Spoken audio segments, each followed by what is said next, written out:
hay que colgarla del techo y no es tan sencillo.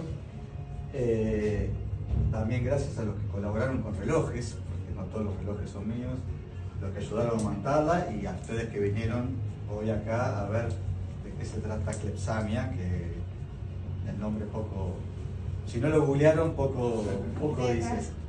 Acá está la definición. ¿Qué es Clepsamia?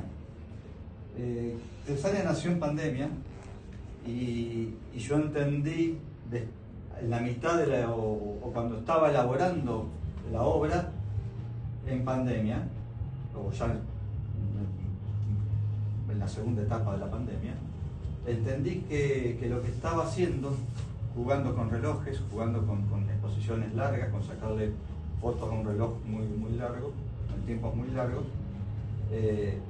entendí que lo que estaba haciendo era una representación mía o una versión mía de lo que fue la pandemia. Un reloj que las agujas se le desvanecen. No sé si se acuerdan, ya pasó hace mucho, ¿no? Como hace 6 años ya va a ser. No fue tanto, yo siempre pienso lo mismo. No fueron 6 años, porque empezó en 2020, pero terminó en 2021 porque fue el lado B después. Sí, después fue el lado B, exactamente. Y entonces terminó casi en 2022, no fue hace tanto si pensan así. Pero no sé si se acuerdan que eso empezó en marzo y era marzo, sí. y era marzo, y era marzo, y era marzo, y de repente fue diciembre. Sí.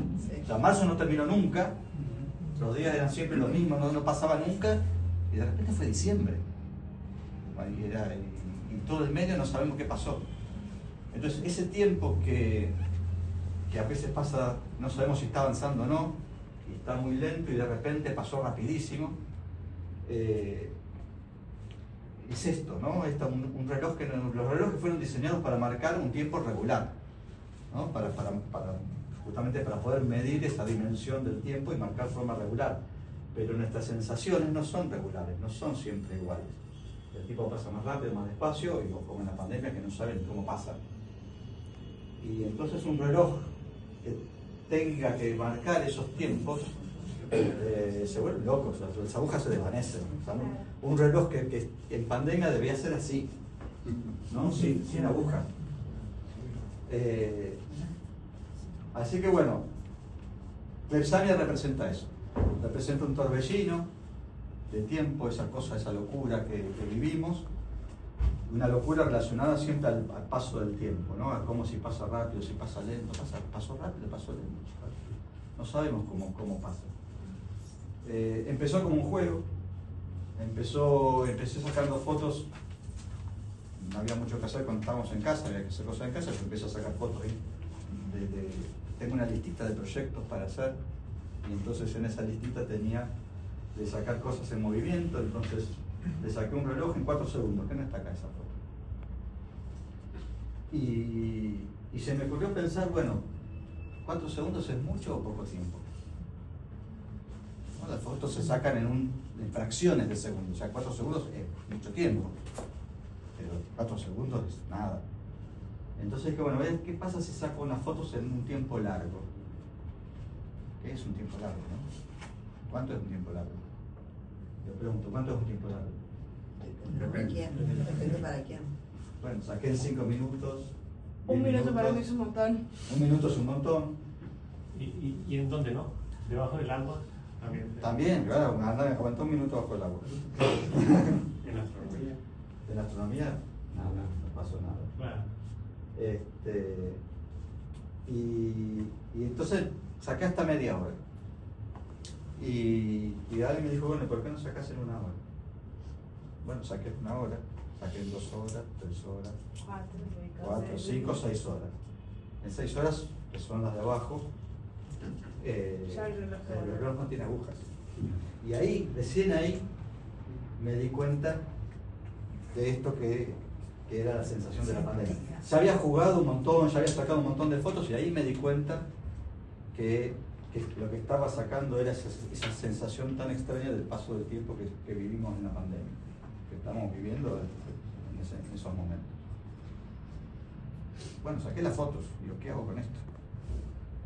La verdad que saqué un montón de fotos y digo, bueno, la verdad que si yo cuelgo acá en las paredes 30 fotos de relojes, la miran y se van. Entonces dije, esto tiene que ser una única obra. ¿Cómo mostrarla? Digo, yo con mi mente estructurada dije, bueno, voy a hacer, saqué como 40 y pico de fotos y dije, bueno, voy a elegir 9 y voy a hacer un cuadrado de 3x3. O si hay muchas que me gustan, hago 16, 4x4. ¿No? Y saqué las fotos. Saqué las 40 y pico de fotos como para elegir esas. Y con mi hija empezamos a elegir y elegimos 40. 40 cuarentenas, ¿no? Otra cosa que surgió de casualidad, ¿no? Porque dijimos esta sí, esta no, esta me gusta, no me gusta, esta me gusta mucho, esta poquito, qué sé yo. Y las que quedaron seleccionadas eran 40. Y bueno, tienen que ser 40. ¿Y cuántos años llevabas sacando fotos? ¿Eh? ¿Y cuántos años llevabas sacando fotos? En ese momento llevaba 40 años sacando fotos. Wow. ¡Son 40! Empecé en el 84, no recuerdo. Y nada, ya estábamos eligiendo para hacer ese cuadrado, ¿eh? Estábamos así y en ese momento se me ocurre pensar, o sea, ya las fotos estaban sacadas, y en ese momento se me ocurre pensar por qué todas tienen que ser del mismo tamaño. ¿Y por qué las tengo que disponer en un cuadrado? La forma puede ser cualquiera, pero tiene que tener un sentido, no es que voy a agarrar, voy a poner el cabezal de la ampliadora, depende de la altura de la ampliadora, es el tamaño de la foto, tirarlo y a ver dónde cae. No, tengo que poner un tamaño, aparte yo que soy estricto, tiene que tener alguna razón el tamaño. Y la forma también. No es que voy a agarrar las fotos y las tiro a ver cómo quedan.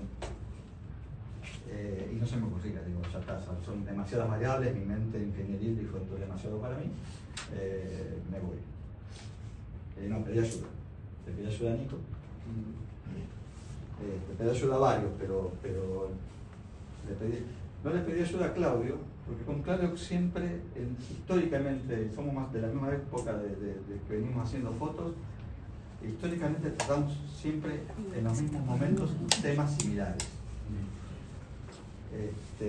Sin saber. Sin saber, ¿no? De repente nos juntamos después de un par de años, nos mostramos lo que estamos haciendo y estamos tratando el mismo tema. Buena conexión, pero... No Siempre, seas ¿eh? casualidades. Gemelos fotográficos. Gemelos fotográficos. Sí.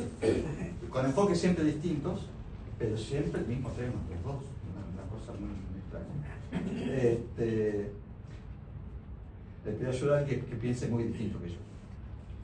Entonces le dije, mira, yo quiero hacer una... Le conté cómo vino, que no quería que las fotos tuvieran todas el mismo tamaño, que no disponerlas en un cuadrado, que tienen que tener una forma, que esa forma tiene que tener un sentido, que ese sentido tiene que representar este torbellino que vivimos en la pandemia, porque este era el sentido, y no se me ocurre qué hacer. Y Nico me dijo dos cosas. Me dijo, te voy a decir dos cosas. Y con una te voy a cagar la vida. Me dijo, la primera, la forma que está buscando es una espiral. Yo, sí, claro, Nico, tenés razón. Es una espiral. Lo que tengo que hacer es una espiral. Y la segunda, ¿por qué tiene que ser en dos dimensiones? Y digo, sí, Nico, me cagaste la vida. Y así nació. Investigué muchas espirales de diferentes tipos. Y bueno, me gustó también la idea de que la misma espiral forme una forma conocida, que es la de otro reloj, que es el reloj de arena. El Psamia, el reloj de arena. Así que así nació esta obra. Está muy bueno. ¿Y por qué no vino Nico a montarla en vez de tener que estar? Porque está en Barcelona. Porque no vive acá. ¿Quién es Nico? Es otro fotógrafo amigo que se fue a vivir a Barcelona. Ah, ¿No puede venir de Barcelona a montarla en vez de haber estado? Sí. Estuvo mal. Estuvo pero mal. Es un reloj de reina de relojes. No me acuerdo si le mandé una foto de cómo quedó armado. Ah, eso. Una foto le mandé. ¿Y cuándo lo armaste esto? ¿Hace poco? Y esto lo armamos a principios de mes, a principios de febrero. Claro. Así que bueno, espero que les guste, que lo disfruten. Muy linda.